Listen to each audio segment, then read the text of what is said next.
Assalamualaikum warahmatullahi wabarakatuh. Hai sahabat YouTube, para pemirsa dimanapun Anda berada. Apa kabarnya hari ini? Semoga selalu sehat, sukses, bahagia, dan penuh berkah. Amin ya rabbal alamin.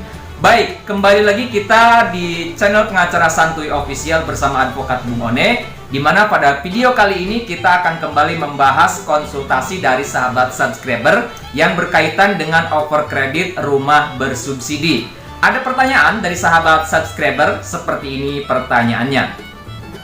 Baik, pada intinya, apakah kalau kita melakukan offer kredit rumah di bawah tangan tanpa mengajukan permohonan dan tanpa persetujuan dari bank pemberi kredit, kemudian pihak bank mengetahuinya, itu ternyata ada resiko hukumnya, yang mana kita bisa terkena sanksi, teman-teman. Jadi, kalau misalkan kita offer kredit rumah bersubsidi tanpa melalui mekanisme bank dan ternyata si pemilik baru ini di kemudian hari tidak sanggup melunasi sisa angsuran, apalagi sampai dengan macet angsurannya, otomatis nanti pihak bank akan menuntut pihak pertama tadi. Karena sesuai dengan kontrak perjanjian, menurut hukum perjanjian, yang melakukan perjanjian yang namanya tercantum di dalam kontrak perjanjian, maka secara hukum dialah yang dapat dimintakan pertanggungjawaban, yang dapat dituntut secara hukum. Dan pemilik pertama ini berpotensi terkena sanksi-sanksi sebagai berikut.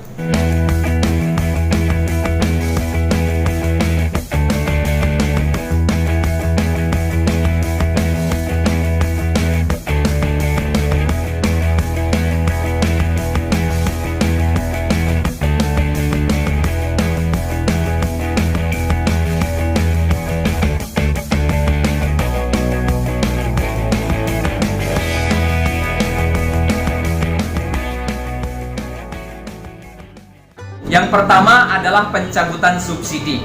Subsidi yang telah diberikan, fasilitas subsidi yang telah diberikan itu akan dicabut oleh pihak bank pemberi kredit, ya, pemberi KPR bersubsidi tersebut.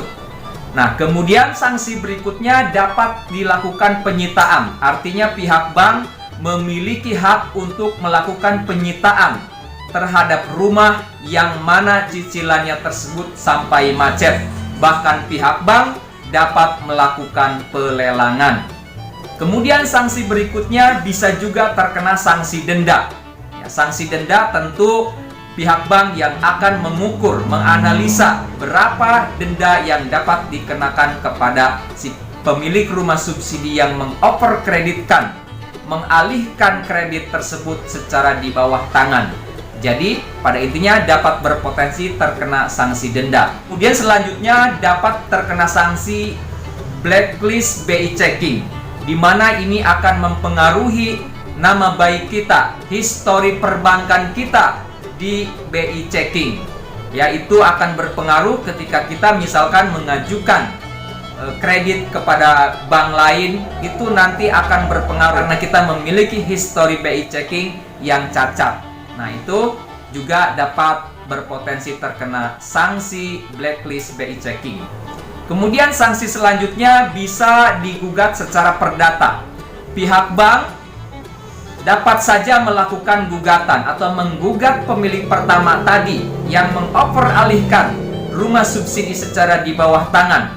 Bisa digugat secara perdata melalui pengadilan negeri dengan alasan atau dengan dasar hukum telah melakukan wan prestasi, ingkar janji, atau mengingkari perjanjian yang telah disepakati di dalam kontrak perjanjian KPR bersubsidi. Kemudian berikutnya juga berpotensi juga terkena tuntutan pidana apabila menurut pihak bank ditemukan unsur-unsur pidana.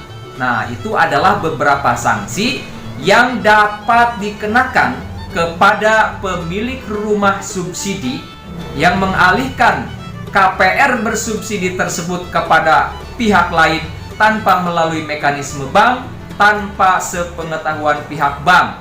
Artinya dilakukan secara di bawah tangan. Memang pada kenyataannya di tengah masyarakat tidak sedikit yang melakukan over kredit rumah bersubsidi secara di bawah tangan dengan 1, 2, dan lain hal atau alasan. Dan memang itu aman-aman saja selama pihak bank tidak mengetahui dan tidak merasa dirugikan. Akan tetapi masalah akan muncul ketika si pemilik baru nanti tidak mampu melunasi sisa angsuran, sering menunggak, bahkan sampai dengan macet kreditnya. Tentu yang dapat dituntut secara hukum tetap yaitu pemilik pertama tadi yang namanya tercantum di dalam kontrak, di dalam akad perjanjian KPR bersubsidi. Semoga bisa menambah wawasan bagi kita semua. Apabila video ini menurut teman-teman, menurut pemirsa YouTube ada gunanya, ada manfaat dan nilai edukasi bagi masyarakat, maka dengan sangat hormat tolong bantu kami dengan cara subscribe ke channel Pengacara Santuy Official. Terima kasih bagi yang sudah subscribe. Semoga Allah senantiasa memberkati Anda semua. Sampai jumpa di video-video selanjutnya. Assalamualaikum warahmatullahi wabarakatuh.